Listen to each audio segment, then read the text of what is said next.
Yo Chelsea fans, welcome back to Bridge of Blue bareng gue Nana Sugiono. Akhirnya Premier League is back.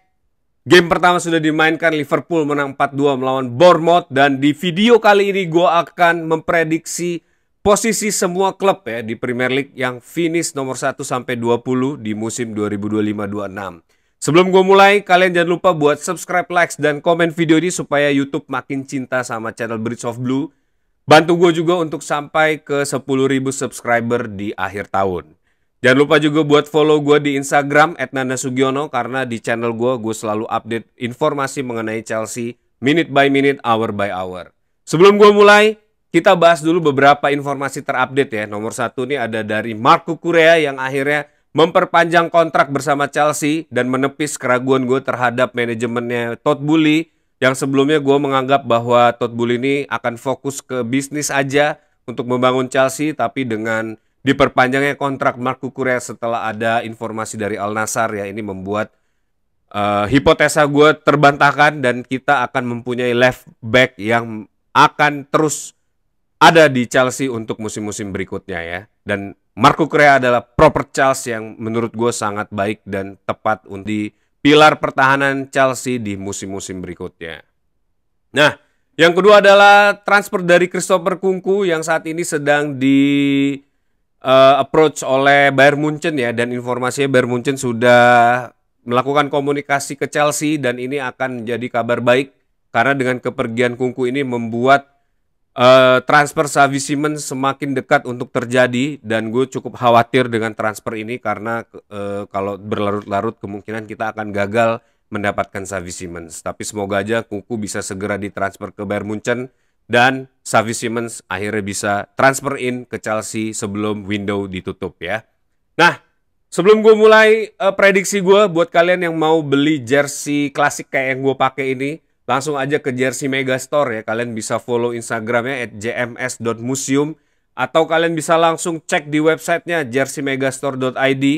Di situ banyak banget jersey-jersey klasik dan kualitas modern ya, dan dipastikan original.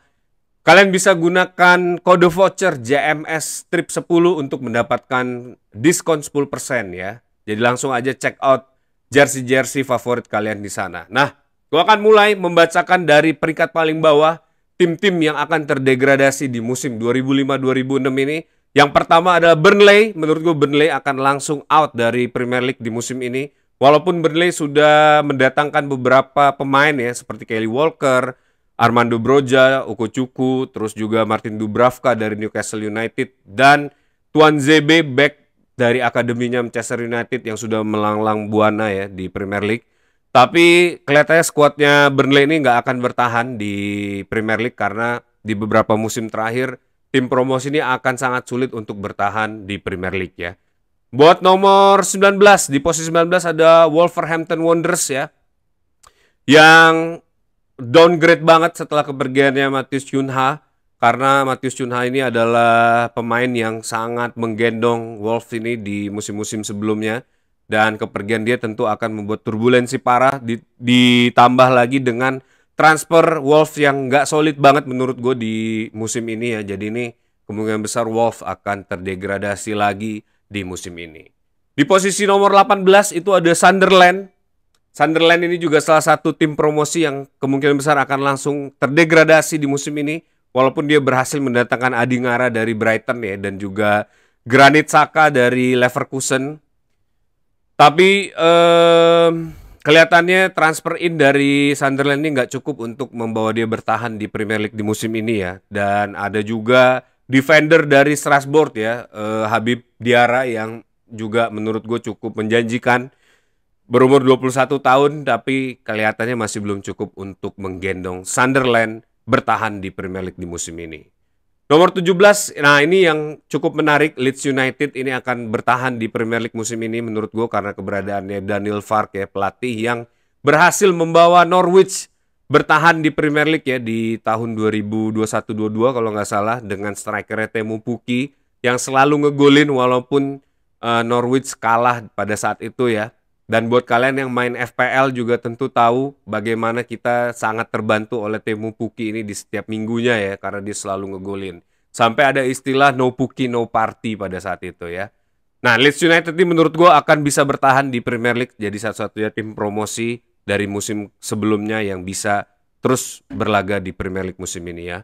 Nomor 16 ada West Ham United dengan Graham Potternya dan skuadnya yang nggak mateng banget. Dan ya West Ham United ini kalau nggak berada di peringkat 16, kemungkinan dia bisa terjerambab di degradasi musim ini ya. Tapi gue yakin Graham Potter sih pasti akan diganti kalau West Ham United ini punya turbulensi parah. Karena aim-nya dari manajemen West Ham ini tetap bertahan di Premier League musim ini ya. Di peringkat 15 ya, itu ada Brentford ya. Brentford yang menurut gue juga akan menjadi salah satu musim downgrade buat Brentford walaupun dia mendatangkan Kelleher dan Jordan Henderson ya. Tapi kalau bisa lah sampai jadi ditransfer lagi dan ini akan menjadi sangat merugikan buat Brentford menurut gue ya, karena kepergian Mbeumo itu menjadi salah satu downgrade Brentford di musim ini. Ini pemain yang selalu menggendong Brentford ya di musim-musim sebelumnya dan transfer dia juga nggak solid di musim ini. Permainan low block dan bertahannya juga gue rasa akan cukup membawa Brentford di posisi ke-15 ya, karena kemungkinan besar Brentford ini akan cukup kesulitan untuk mengarungi musim 2025-26 ini. Nah, peringkat 16 sampai 20 ini kemungkinan besar akan on off ya, tapi sampai di posisi akhir gue melihat akan menjadi seperti ini ya. Coba tulis di kolom komen menurut kalian siapa aja tim yang akan terdegradasi di Premier League di musim 2025-26 ini. Nah, lanjut di posisi ke-14 ini ada Fulham menurut gue ya. Keberadaan pelatih Marco Silva ini akan menjadi salah satu faktor penentu Fulham untuk bertahan di Premier League di musim ini. Karena transfernya sekali lagi ini nggak solid banget. Marco Silva ini yang selama ini bisa membuat Fulham berada di posisi papan tengah Premier League ya. Dan juga menurut gue nih pelatih juga bagus. Dan kita lihat aja apakah Fulham bisa bertahan di posisi tengah Premier League ya musim ini, atau justru mereka yang akan terdegradasi ke bawah di musim ini. Nah, di posisi nomor 13 nih ada Bournemouth ya. Semalam bertanding udah shaky banget di akhir-akhir ya. Menurut gue kebobolan 2 gol di 10 menit terakhir itu adalah bentuk dari downgrade dan ketidakmatangan skuad Bournemouth ya, karena banyak miskom, terus juga apa ya, koordinasi yang nggak jelas gitu. Tapi keberadaan pelatihnya Ariola ini di musim ini akan bisa membuat Bournemouth ini bertahan di peringkat papan tengah Premier League di musim ini menurut gue ya. Di posisi nomor 12 nih ada Crystal Palace ya. Crystal Palace dengan Glasner-nya juga nih menjadi kunci juga. Walaupun katanya Mark Guehi ini mau pergi dan Eze juga mau pergi, dan kita lihat ya apakah perombakan squad dari Crystal Palace ini terjadi ya, transfer out. Tapi menurut gue untuk melakukan transfer in kelihatannya agak berat ya. Dengan drama-dramanya juga dengan UEFA ya, dia di-demote ke Conference League, itu juga cukup menjadi pukulan telak buat Crystal Palace di musim ini ya. Walaupun dia berhasil memenangkan Community Shield, tapi dengan transfer yang nggak solid ini menurut gue Crystal Palace akan berada di posisi ke-12 musim ini. Di posisi nomor 11 nih ada Brighton Hove and Albion ya. Walaupun apa ya, skuadnya masih cukup ya menurut gue, tapi kepergian para pemain kuncinya terutama Joe Pedro, Estupiñán itu juga akan menjadi bom waktu ya menurut gue untuk Brighton di musim ini. Walaupun pelatihnya itu Husler itu menurut gue cukup baik ya, dia menerapkan skema permainan klub KW, tapi kayaknya sih agak sulit ya buat Brighton ini kembali lagi ke posisi papan tengah ya di 10 besar di musim ini.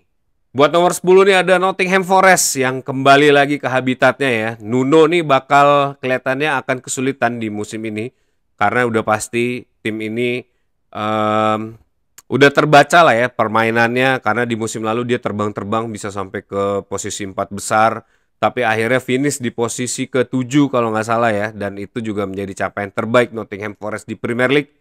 Tapi kelihatannya di musim ini akan kesulitan, karena Nottingham Forest ini kalau gue lihat dari transfernya bukan tim yang punya eager untuk bertahan di posisi atas ya.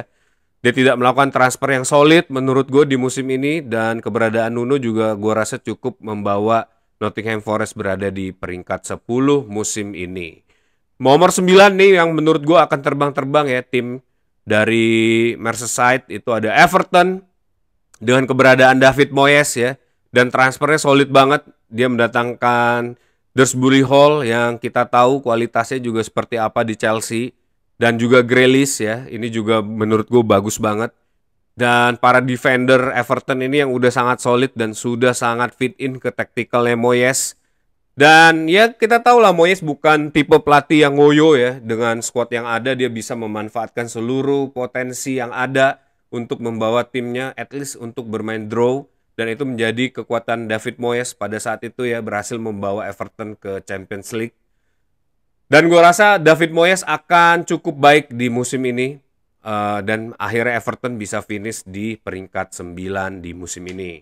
Buat peringkat nomor 8 nih ada Newcastle United ya. Walaupun skuadnya masih solid dengan pelatih Eddie Howe, tapi toxic relation yang terjadi ya. Kepergian Isak ini akan sangat mengganggu tim ini dan akan ada turbulensi.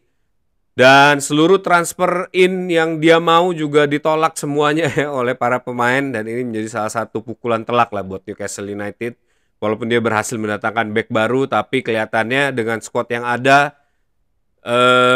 kelihatannya masih agak sulit lah buat Newcastle United kembali lagi ke papan atas Premier League di musim ini ya. Di peringkat nomor 7 ini ada Aston Villa, squadnya yang masih solid ya. Morgan Rogers yang saat ini belum kemana-mana, itu akan bikin apa ya, tim ini juga menurut gue jadi lebih baik lagi. Dan beberapa transfer pemain-pemain mediocre-nya ini juga menjadi kunci menurut gue, karena Unai Emery ini bisa membuat pemain-pemain yang mediocre biasa-biasa aja menjadi apa ya, menjadi kartu as buat Aston Villa, dan pasti akan banyak gebrakan dari Aston Villa di musim ini. Kita lihat aja, soalnya Unai Emery ini pelatih yang sangat berkualitas menurut gue. Di peringkat nomor 6 ini ada Tottenham Hotspur ya.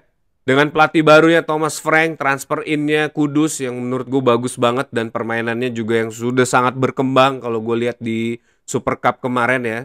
Juga menjadi juara Eropa, ini juga menurut gue jadi modal penting buat Tottenham ya di musim ini. Tapi ya building squad itu nggak bisa dalam semalam guys, dan gue yakin di musim pertama Thomas Frank ini akan banyak adjustment ya. Mungkin di musim depan dia bisa bersaing untuk masuk ke 4 besar. Kalau memang lancar ya di musim ini, tapi di musim ini gue nggak yakin dia bisa tembus ke 4 besar. Jadi posisi 6 akan ada Thomas Frank dengan Tottenham Hotspur di situ ya. Nah, peringkat 6, 7, 8, 9 ini kemungkinan besar akan berganti-gantian ya. Tapi gue sih melihat di akhir musim akan seperti ini. Coba tulis di kolom komen menurut pendapat kalian. Kira-kira yang akan tembus ke peringkat 6 ini siapa, antara Everton, Newcastle, Villa, atau Spurs ya. Di peringkat 5, ini bukan karena gue sentimental ya, gue membawa tim ini ada di posisi kelima, tapi gue merasa ini benar-benar tim yang progresnya slowing down menurut gue, karena sebenarnya harusnya dia sudah bisa bersaing atau bahkan juara di 2 musim terakhir ya, tapi dia terus-terusan menjadi runner up. Yap, Arsenal akan ada di peringkat 5 di musim ini menurut gue. Walaupun dia sudah punya striker baru dan Zubimendi ya, yang juga sangat luar biasa permainannya, menjadi metronom Arsenal. Tapi menurut gue Arteta ini kalau nggak mau berubah, dia tetap keras kepala, ini akan menjadi bom waktu juga buat Arsenal ya. Apalagi dengan ego-ego pemain mudanya, gue rasa kalau Arteta nggak bisa adjust dan menjadi pelatih yang agile, akan sulit buat Arsenal mengembangkan permainan di musim ini ya. Dan dia akan finish di posisi kelima. Buat posisi 4, ini yang menurut gue unik ya. Manchester United menurut gue dengan upgrade yang sudah dilakukan oleh Amorim di musim ini, dengan berdarah-darahnya mereka di musim lalu, jujur gue udah cukup kangen melihat Manchester United ini berada di papan atas ya, karena memang habitatnya Manchester United ini bukan di papan bawah seperti musim lalu. Itu benar-benar anomali menurut gue. Tapi dengan keberadaan squad yang ada, dengan pemain-pemain mudanya, pelatih Amorim yang menurut gue juga cukup baik, dan dia bisa dengan leluasa di musim ini untuk menjalankan taktiknya. Dan kita lihat aja apakah Manchester United bisa finish di 4 besar di musim ini ya. Nah, 4 dan 5 ini menurut gue akan tipis-tipis ya perbedaannya. Jadi coba tulis di kolom komen menurut kalian, siapa yang lebih baik antara Manchester United atau Arsenal yang akan finish di musim ini ya. Nah, berarti 1, 2, 3 meninggalkan 3 tim aja, ada Chelsea, Liverpool, dan Manchester City. Ini pertandingan atau musim yang menurut gue akan sangat ketat ya di musim ini. Karena di musim lalu seluruh tim ini berantakan ya. Akhirnya Liverpool bisa menjadi juara. Tapi kita tahu banyak yang turbulence juga di musim lalu. Dan di musim ini gue melihat semuanya udah siap ya. Hampir most of biggest team in England ini udah siap untuk mempertahankan posisinya, berebut champion ya, Piala Premier League di musim ini. Dan ini akan sangat seru banget menurut gua. Nah, 3 besar ini akan menentukan mungkin tipis-tipis menurut gue ya. Kalau ada yang bisa memenangkan at least 3 game dari 3 pertandingan melawan 3 besar ini, kemungkinan besar dia akan juara. Tiga-tiganya berhasil melakukan transfer yang baik di musim ini, berhasil rebuilding squad yang bagus juga menurut gue, dan juga punya pelatih yang kualitasnya juga top tier. Tapi gue akan meletakkan Manchester City di posisi nomor 3 ya. Walaupun Pep Guardiola pasti akan do something di musim ini, tapi banyaknya pemain baru, terus juga tim yang baru rebuilding. Gue rasa Pep Guardiola ini kan udah masuk ke era baru ya. Fase ketiganya Pep Guardiola di musim ini.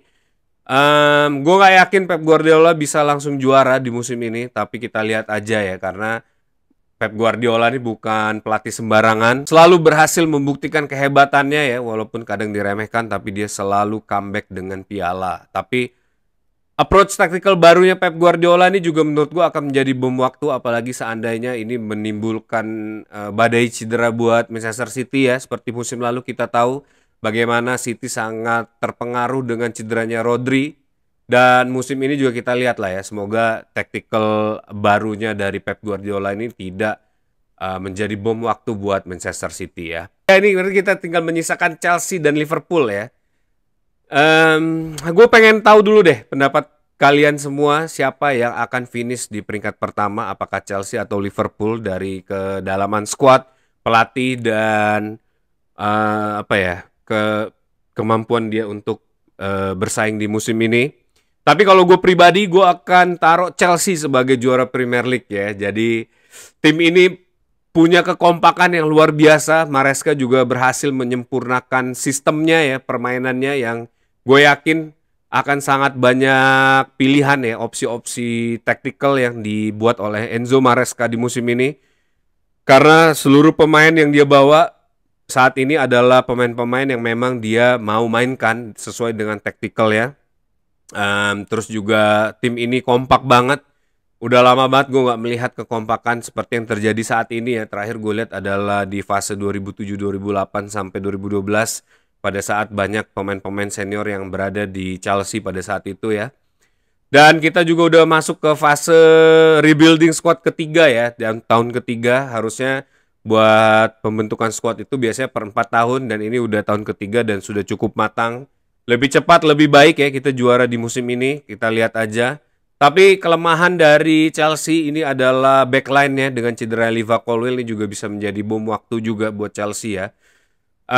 Tapi gue melihat sih Enzo Maresca tidak terlalu physicality-nya juga parah ya, sehingga membuat para pemain cedera. Enzo Maresca ini menjadi salah satu pelatih yang bisa menjaga fitness physicality yang baik menurut gue ya. Dan musim ini harusnya cedera ini gak akan menjadi soal. Tinggal bagaimana mentalitas tim ini menjaga tetap stabil di sepanjang musim ini ya.